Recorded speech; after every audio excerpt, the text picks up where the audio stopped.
Jay here for Stretford Paddock. This is the paper talk. As you can see, I'm outside Old Trafford. A bit early today because we're gonna have a load of live shows going on, giving you transfer updates throughout deadline day. So it's a bit cold. Got my parker on, bit dark. It's only just got light, but at least we've turned up. Unlike some of the Manchester United players yesterday, I'm going to quickly talk about yesterday's game, then move on because we've already had the review, the fan cams and all that stuff. And let's face facts, we don't want to go over a 6-1 defeat too much. Ole Gunnar Solskjaer in his post-match press conference yesterday said, "We have contributed a lot to our own downfall. To explain now is quite difficult. We have been beaten 6-1 at home by a very good side. It is the worst day of my career as Manchester United manager and the worst day for all of them as United players. It is not the worst day in Manchester United history. We have bounced back before." I mean, I can sort of agree with all that. It was the worst performance I've seen by a Manchester United team for many years, and certainly the worst one under Ole Gunnar Solskjaer. But as I said earlier, we don't need to go over that. We know it was horrible, so we'll leave it there. But, you know, it could have been worse. At least we didn't concede 7. Going on to transfers, we're expecting a lot of transfer activity today. We know that 2 deals are more or less done. Alex Telles.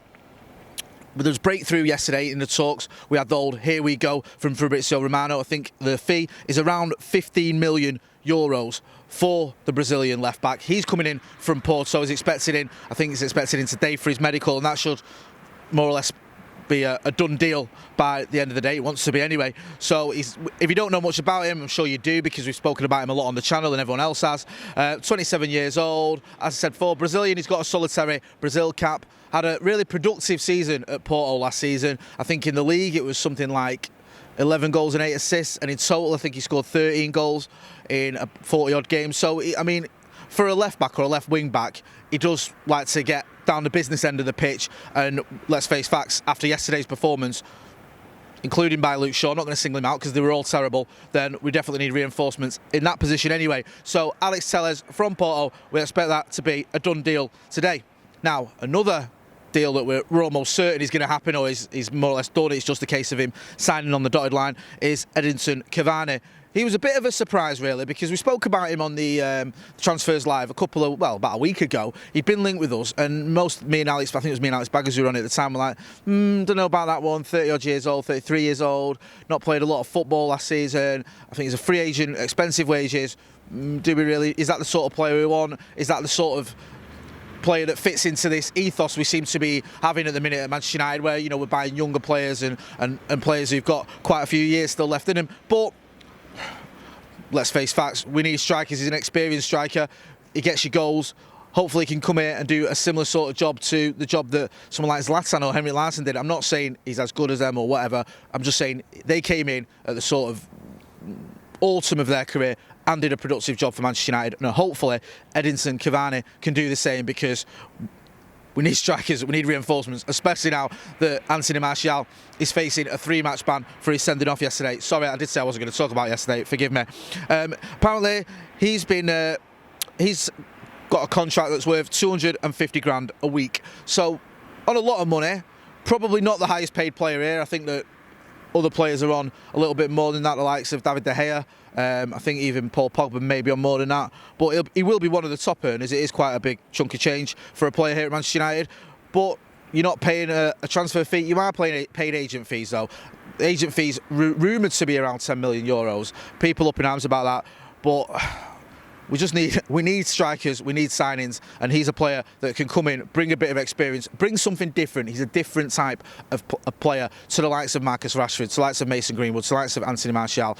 He is, he's a strong, big striker. Those players aren't that type of almost old-fashioned type striker. They're not like that. He is. So let's see what he can do anyway. It looks like it's a done deal. I'm just going to get behind him and pass judgment when he's actually played some football for Manchester United, rather than losing my mind before he's even kicked a ball.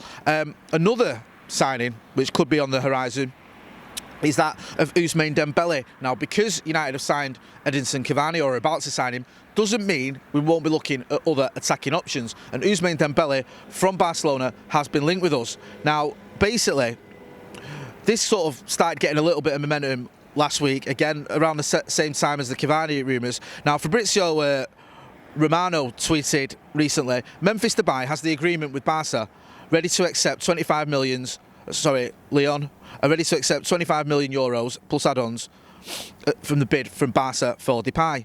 Now Barca need to sell Dembele. He's open to join United. Talks on between the two clubs. Now there's some sort of discrepancy, it appears, whether it's a loan deal or permanent move. Barcelona want to sell him, they want a permanent deal. Manchester United aren't into that. I mean, Ousmane Dembele is a very talented player. I'm not a massive fan of him, being brutally honest, but that's maybe because I'm a bit bitter that he didn't score that goal in the Nou Camp that would have more or less guaranteed Liverpool getting knocked out of the Champions League before they went on to win it. I digress. But he has been plagued by injuries. He hasn't had a great injury record. And if we are going to sign a player who'll cost a lot of money on a permanent deal, who is injury prone, then that just stinks of desperation. And you may argue that we're actually desperate. So we'll have to see how that one pans out. It looks like it could be on, but we'll see in the next, whatever it is, 12 hours or however long it is, till deadline day finishes. Mostly finishes anyway, I'll get to that in a minute. Now, the final I'm going to talk about, transfer coming in I'm going to speak about, is Jadon Sancho. I don't think I've ever spoken about a potential transfer target as much as I've spoken about Jadon Sancho in all my years of supporting Manchester United. We've been linked with him for, it seems like 10 years, but in reality it's probably about 18 months. But over the last few weeks, the last couple of months especially, it's been non-stop Jadon Sancho news. We know where the position has been. Manchester United wanted Jadon Sancho. Jadon Sancho wanted to come to Manchester United.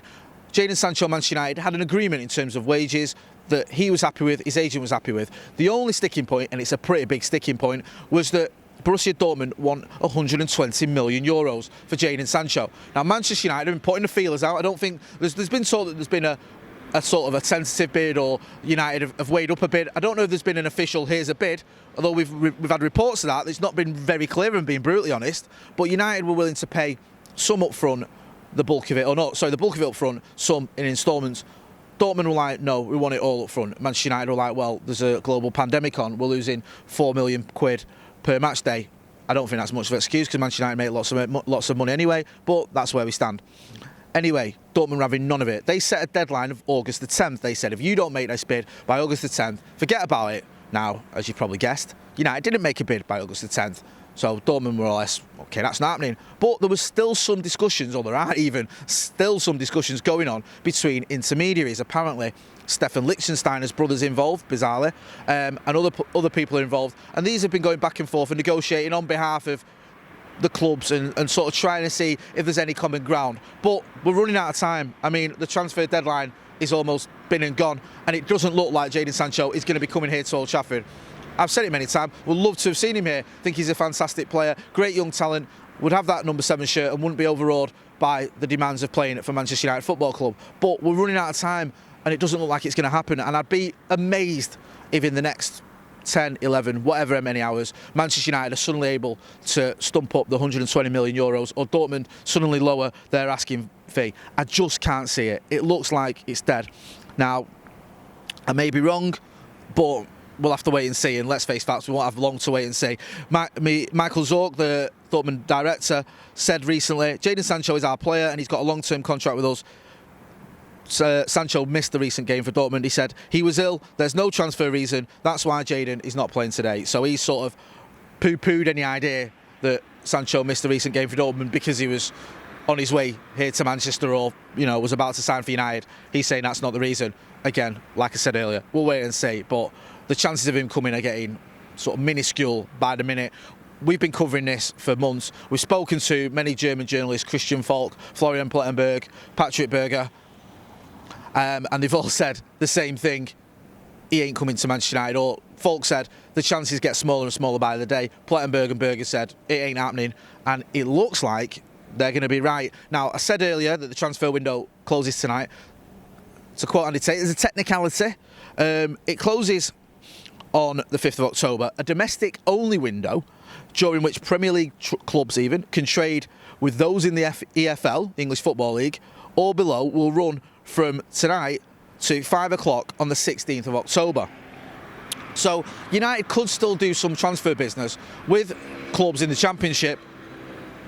I'm guessing we're not going to go lower than that if we do actually do any deals with small clubs, but you never know. After today, now you may say, well, we're not going to do that. Well, what does that matter? But this is Manchester United. Have you actually looked at our transfer business recently?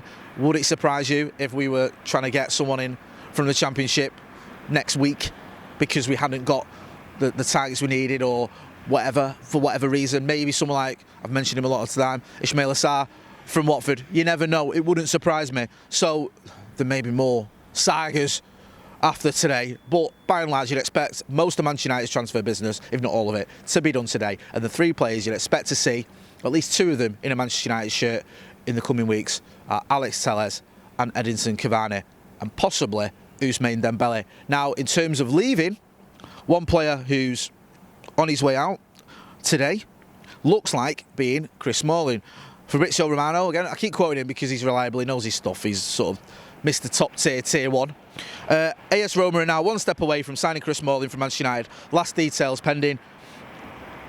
Smalling asked again to United board to leave the club immediately and to join Roma. Now, I think it was David Pritt on his fan cam yesterday said maybe we should not sell Chris Smalling after, you know, the defensive problems we've had. Maybe actually it'd be a good idea keeping him. I don't think that's going to happen. I think he's going. There were some arguments or disagreements over the fee. Roma wanted to pay around 12 million, United wanting 20 million. It looks like common ground may have been found there, so Chris Smalling is expected to sign for Roma today. He's been a good servant, Chris Smalling.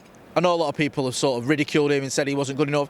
I always think of him almost being a little bit like an in-between type player. He wasn't quite good enough to break into a Sir Alex Ferguson team and wasn't quite good enough to dominate a post Sir Alex Ferguson defence, but he was good enough to do a job. Let's not forget he's won trophies here. He won a title, he won the FA Cup, Europa, League Cup. He's won quite a few things, played a lot of football for us, and yes, he's had the odd game where he's not been up to scratch, but by and large he's put in a lot of good performances, Chris Smalling, including in Paris. I know that's only 1 game, but people almost forget that. He had a very good game that night in Paris, the game that more or less got Ole Gunnar Solskjaer's job. I think Chris Smalling, when we look back at him, history will be kinder to Chris Smalling than perhaps some fans have been recently. So it looks like he's heading over to Roma, and like I said earlier, I wish him well. So those are the transfer deals we're expecting today. The only sort of major question mark there is the Ousmane Dembele one. But as I said, we'll have lots of live updates constantly throughout the day. Harrison, McCollum, myself, Joe, we're going to have sort of almost constant